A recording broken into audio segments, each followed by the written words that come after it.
Donald Trump était en pleine déroute dans le bureau ovale, juste après une conférence de presse désastreuse sur cette guerre illégale en Iran. Et ce qui a sauté aux yeux immédiatement, c'est à quel point sa façon de présenter les choses était déconnectée et étrange. Alors que la guerre s'intensifiait, alors que les États-Unis envoyaient des milliers de soldats vers une possible invasion terrestre en Iran, alors que l'Iran continuait de frapper avec succès des zones en Israël et que la région devenait plus dangereuse d'heure en heure, Trump se vantait que l'Iran lui avait offert un cadeau. Il l'a décrit comme un beau cadeau, d'une valeur énorme, un prix très important. Il n'a même pas voulu expliquer clairement de quoi il s'agissait au départ, comme s'il s'agissait d'un jeu, et cette absurdité contrastait totalement avec la réalité de ce qui se passait autour de lui. On aurait dit que la Maison-Blanche venait de passer en mode remise de souvenirs pendant que toute la région brûlait. Ce qu'il a fini par laisser entendre, c'est que ce cadeau n'était pas lié au nucléaire, mais au pétrole et au gaz, lié au flux et au détroit. À ses yeux, cela prouvait que les États-Unis avaient affaire aux bonnes personnes. Sa logique était que, puisque l'Iran avait supposément livré quelque chose qu'il avait dit qu'il allait livrer, cela signifiait qu'il restait encore des gens capables de conclure un accord. Il formulait cela tout en se vantant que l'ancienne direction avait été éliminée, que Khamenei était parti, que la direction suprême était partie, que les nouvelles figures de tête avaient elles aussi été éliminées ou gravement touchées, et qu'une grande partie du troisième niveau avait également disparu. L'argument est donc devenu incohérent de l'intérieur dès le départ. Il présentait simultanément l'Iran comme décapité et instable, tout en affirmant que cette même situation lui montrait qu'il avait affaire aux bonnes personnes. Cette contradiction était déjà là, au premier plan. C'est le genre de raisonnement qui, si on le ralentit, devient encore plus absurde. En même temps, Trump laissait ouvertement entendre que les gens autour de lui qui poussaient cette campagne étaient moins intéressés par un règlement que par une victoire obtenue par la force. Il racontait avoir dit à Pete Hegseth et au général Kane qu'il pensait que le conflit serait réglé bientôt, et il les présentait comme déçus par cette possibilité. L'implication était difficile à manquer. Les gens qui dirigeaient l'effort de guerre n'avaient pas envie d'une désescalade, mais s'investissaient beaucoup plus dans une victoire totale. C'est cet état d'esprit qui plane sur toute cette affaire. La réconciliation, dans un tel décor, ressemblait à un détail perdu dans le mauvais scénario. Puis Hegseth a rendu cela encore plus clair en disant, au fond, qu'il négociait avec des bombes. Il a vanté la campagne aérienne comme quelque chose qui entrerait dans les livres d'histoire, et a glorifié l'idée que, quand le président envoie les combattants au combat, leurs mains ne sont plus liées, afin qu'ils puissent détruire l'ennemi avec le plus de violence possible dès le premier instant. Cela était présenté comme une preuve de force, mais cela sonnait de façon idiote et dangereuse. Dire que l'on négocie avec des bombes ne projette ni sophistication ni stabilité. Cela projette exactement le type de pensée qui alimente encore plus d'extrémisme, fournit de la propagande à l'ayatollah et à la République islamique, et approfondit le sentiment anti-américain. C'est le genre de rhétorique qui aide les durs, pas la paix. Ce n'est pas le langage de la diplomatie. C'est un slogan de conférence de presse emballé comme si l'agressivité, à elle seule, constituait une stratégie. Trump a ensuite fait comme s'il était surpris que l'Iran ait envoyé des missiles vers les Émirats arabes unis, le Qatar, l'Arabie saoudite, le Koweït, Bahreïn et ailleurs, une fois la guerre déclenchée. Il présentait cela comme quelque chose d'inattendu, et Hegseth a renchéri en disant que c'était plus que ce qu'ils avaient prévu. Mais cette affirmation ne faisait que souligner à quel point tout cela était ignorant et peu sérieux, parce que tout le monde savait qu'un débordement régional était une possibilité bien réelle.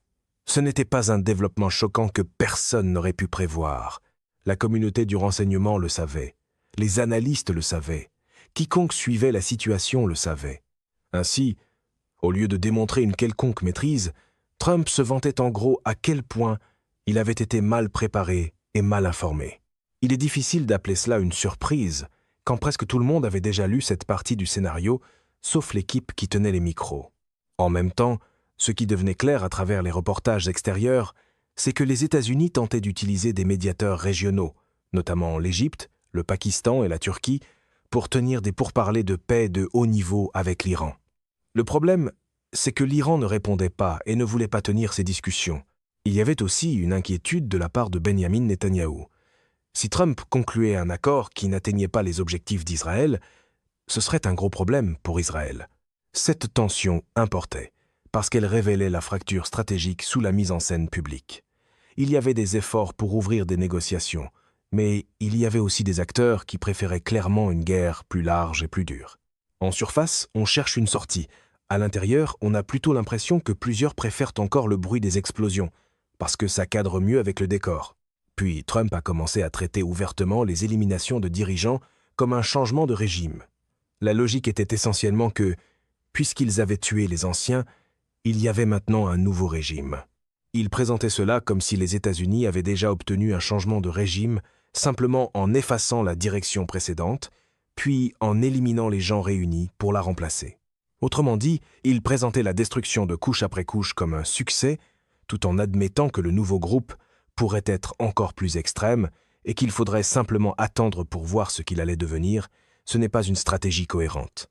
Cela ressemblait à une fanfaronnade disant que l'ancienne direction avait été enlevée, tout en ignorant que le résultat pouvait simplement être une structure pire et plus radicale, avec les gardiens de la Révolution encore plus puissants qu'avant.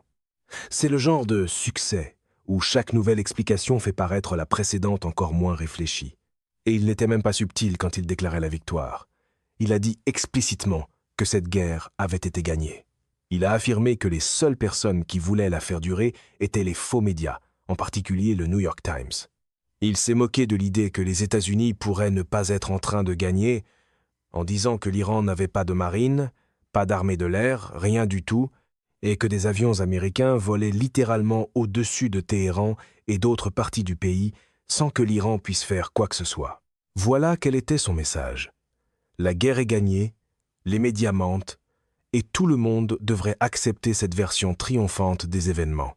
Quand la réalité refuse de coopérer, la version habituelle consiste toujours à blâmer les médias, puis à s'attribuer le trophée directement sur le podium.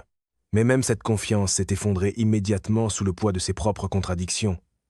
Quand on l'a interrogé sur la confiance, Trump a reconnu qu'il ne faisait confiance à personne. Il a dit qu'il ne faisait pas confiance à la personne qui posait la question, et qu'il ne faisait pas confiance à l'Iran non plus. Pourtant, dans le même souffle, il insistait sur le fait qu'ils allaient conclure un accord et revenait encore à cette même histoire du cadeau incroyable que l'Iran lui aurait supposément offert. La position devenait donc la suivante.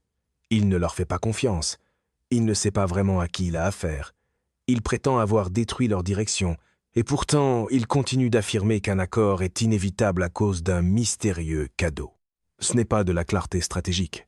C'est du chaos déguisé en assurance. En bref, c'est le genre de confiance qui ne tient que tant que celui qui parle ne s'arrête pas pour s'écouter lui-même. Les contradictions ont continué de s'accumuler lorsque la discussion s'est tournée vers l'Arabie saoudite. Trump a donné l'impression que le prince héritier n'était pas seulement un partenaire régional, mais pratiquement un co-belligérant.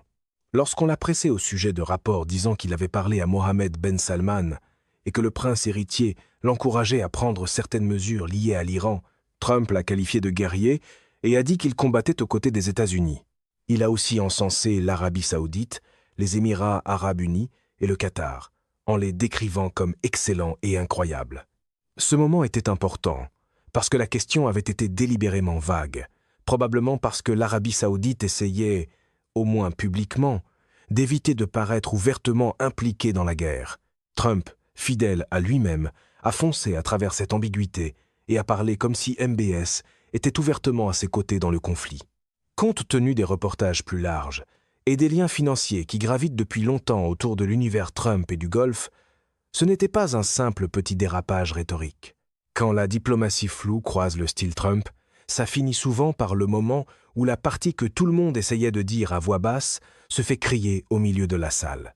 Trump s'est ensuite lancé dans un récit confus des incidents régionaux, ce qui n'a fait qu'ajouter au sentiment de désordre. Il a dit que le Qatar avait subi un assez dur coup et a insisté sur sa proximité géographique. Il a affirmé que le Koweït avait connu un petit incident et avait accidentellement abattu 3 avions à l'aide de missiles américains, et que ces avions étaient justement des avions américains. Il a fait tout un spectacle du fait que les pilotes avaient survécu, qu'ils avaient reconnu les Patriots qui arrivaient et savaient qu'ils ne pourraient pas leur échapper, et qu'ils s'étaient éjectés très rapidement. L'ensemble du récit ressemblait moins à une communication de guerre disciplinée qu'à une improvisation éparpillée au milieu d'un conflit régional dangereux. Cette façon de raconter ressemblait davantage à un monologue improvisé qu'à de l'information venant d'un gouvernement censé maîtriser la situation. La question des négociations rendait l'incohérence encore plus évidente. Il y avait des informations selon lesquelles J.D. Vance dirigeait les discussions avec l'Iran, parce que certains canaux iraniens ne voulaient pas traiter avec Witkoff et Kushner. Surtout après la dernière fois, où un accord aurait supposément été conclu par l'entremise du ministre omanais des Affaires étrangères, avant que les États-Unis ne frappent l'Iran presque immédiatement après. La réponse de Trump a été de dire que J.D. Vance était impliqué, que Marco Rubio était impliqué, que Jared Kushner était impliqué, que Steve Witkoff était impliqué, et que lui-même était impliqué. Cette réponse sapait le but même de mettre Vance de l'avant au départ. Si l'Iran ne veut pas traiter avec Kushner et Witkoff, remettre publiquement Kushner et Witkoff au centre du tableau signale simplement que Washington n'est pas sérieux. Trump a essayé de transformer tout cela en grande posture présidentielle, parlant comme si c'était presque en dessous de lui d'expliquer qu'il essayait de sauver des millions de vies, tout en répétant encore que si l'Iran avait une arme nucléaire, il l'aurait utilisée. Mais même dans cette posture fanfaronne, le message central restait la confusion, pas la clarté. On veut vendre cela comme une stratégie raffinée, mais la présentation ressemble plutôt à une réunion où chacun veut absolument glisser son nom dans le procès-verbal des mérites. Excess est ensuite revenu au même registre brutal, en glorifiant la destruction. Il a soutenu que jamais dans l'histoire une armée moderne, avec une marine moderne, une force aérienne moderne, des défenses aériennes modernes, une direction et des bunkers massifs, n'avait été aussi rapidement et historiquement anéantie dès le premier jour par une puissance de feu écrasante. Il a de nouveau salué la campagne aérienne conjointe avec Israël comme quelque chose qui entrerait dans les livres d'histoire, et a encore célébré l'idée que les forces américaines avaient été libérées pour détruire l'ennemi, avec le plus de violence possible dès le début. Le problème, c'est que tout ce style d'explication est censé paraître fort, mais il révèle en fait un état d'esprit qui traite la violence elle-même comme une preuve d'intelligence stratégique. Ce n'est que de la rhétorique d'anéantissement, sans aucune fin politique crédible. Ici, l'intensité sert de substitut à la rigueur, comme si parler plus fort faisait apparaître automatiquement l'objectif politique. Trump a ajouté sa propre couche en affirmant que, sans les frappes des B-2, l'Iran aurait eu une arme nucléaire dans les 2 semaines et l'aurait absolument utilisée contre tout le Moyen-Orient, y compris Israël. Il n'arrêtait pas de répéter que les frappes avaient anéanti le potentiel nucléaire de l'Iran, que malgré ce que disait CNN, le mot anéantissement était exactement le bon. Mais cette ligne s'est elle aussi fracassée contre la réalité. Israël continuait d'être frappé. Le Koweït était touché. Les pays arabes voisins étaient menacés. Le taux de pénétration des missiles balistiques iraniens dans la région, y compris des missiles avec effet de dispersion, ne prouvait pas qu'on avait affaire à un adversaire complètement neutralisé. Donc, les vantardises sur une oblitération totale ne correspondaient pas à ce qui se passait sur le terrain. La déclaration « tout est réglé » sonne très triomphante jusqu'au moment où la réalité continue d'exploser juste derrière le podium. Exet a ensuite tenté de distinguer ce conflit de l'Irak et de l'Afghanistan en insistant sur le fait qu'il ne s'agissait pas d'une mission vague et que le président avait été clair sur ce qu'il fallait accomplir, à savoir créer les conditions pour que l'Iran ne puisse jamais disposer d'une capacité nucléaire. Mais même là, cette prétendue clarté demeurait enveloppée d'énigmes, de symboles et de théâtralité viriliste. Trump continuait de parler de prix dans le détroit et de cadeaux mystérieux, au lieu d'expliquer simplement l'objectif stratégique réel et la manière de l'atteindre, sans entraîner la région dans quelque chose d'encore plus catastrophique. Quand l'objectif réel se retrouve caché sous des couches de slogans et d'exagération, la seule chose qui reste vraiment claire, c'est le spectacle. Le moment le plus scandaleux à peu être été celui où Trump a décrit avec désinvolture comment les États-Unis avaient le privilège, selon ses mots, de détruire une immense centrale de production électrique et comment un seul tir au bon endroit pourrait faire s'effondrer l'une des plus grandes installations au monde. Il a ensuite dit qu'il s'était retenu parce que des négociations étaient en cours. Ce n'est pas une fanfaronnade anodine. Parler aussi légèrement de détruire des infrastructures électriques civiles, c'est le genre de propos qui renvoie directement à des crimes de guerre, et il en parlait comme s'il s'agissait simplement d'une autre option au menu. Cette manière d'en parler transforme une question de vie civile en objet de vantardise lancé comme un slogan de campagne. Il est ensuite revenu à de vastes affirmations de contrôle total, soutenant que toutes les défenses anti-aériennes de l'Iran avaient disparu, que la plupart de ses missiles avaient disparu, et que pratiquement tout ce qu'il possédait avait disparu. Il mettait quiconque au défi de nommer une seule chose qui n'avait pas disparu ou qui allait bien. Il se moquait de la presse qui donnait l'impression que le conflit était serré et répétait que les États-Unis se promenaient librement au-dessus de Téhéran et pouvaient faire tout ce qu'ils voulaient.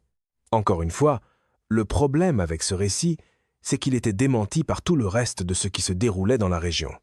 La structure dirigeante en Iran n'avait pas simplement été effacée d'une manière qui produirait de la modération.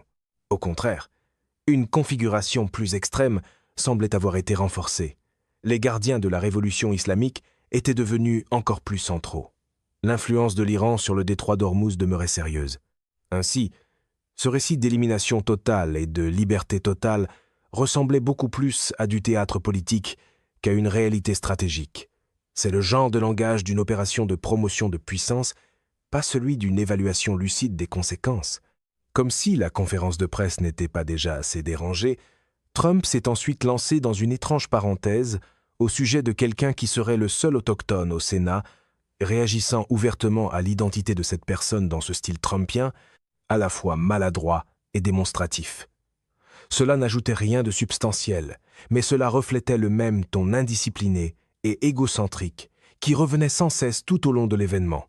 Même en parlant de guerre, il parvient encore à bifurquer vers une parenthèse complètement décalée, simplement pour garder le rythme de sa propre mise en scène. Il est aussi revenu à sa routine habituelle d'insultes politiques, traitant Kamala Harris de faible QI et ramenant les attaques familières sur la frontière et la Border Patrol. Ce glissement était important, parce qu'il montrait à quel point elle traite la guerre, la politique intérieure et la moquerie personnelle comme un même matériau de performance interchangeable. Même au milieu d'une discussion sur l'Iran, l'escalade régionale et les opérations militaires, il n'a pas pu s'empêcher de retomber dans la politique du ressentiment et les insultes faciles. Avec ce type de conférence de presse, tous les sujets finissent par être ramenés vers la même scène d'attaque, bien connue. Et tout cela se déroulait pendant que la guerre réelle continuait de causer de vrais dégâts. Des immeubles résidentiels à Bnei Brak, dans le centre d'Israël, avaient subi des destructions importantes. Une vidéo d'environ 1 heure plus tôt montrait des interceptions ratées de missiles balistiques iraniens de moyenne portés près de Safed, dans le nord d'Israël, et ces missiles semblaient aussi comporter des effets de dispersion. C'était le véritable décor pendant que Trump continuait de radoter sur des cadeaux, des prix, l'oblitération, la victoire et le contrôle total. Ce contraste, c'est toute l'histoire. Pendant qu'il essayait de vendre cela comme de la domination et de la négociation, la région continuait de brûler, des civils restaient menacés, et le tableau stratégique était beaucoup plus dangereux et instable que ce que sa performance dans le bureau ovale voulait bien admettre. La plus grande ironie, au bout du compte, se trouve être précisément dans l'écart entre le discours de victoire et la réalité qui continue de tomber sur la tête des civils.